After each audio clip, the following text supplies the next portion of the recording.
xylophone अभी open करने वाला हूँ। कैसा बच्चा है जो अभी देखो ओपन हो जाएगा। ये रहा, इसका बारी भी उसके साथ निकल आएगा। चलो अब मैं बजाता हूँ।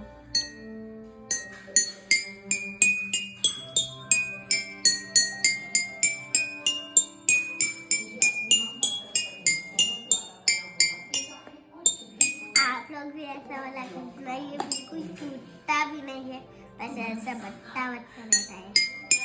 बस इसके साथ एक बारी बस एक बारी रहता है।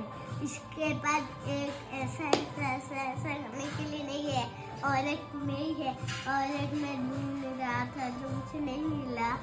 देखो बात निकल रहा है, नहीं निकल रहा है ना, देखो और एक बार रेड है, ये red, orange, yellow, green, blue,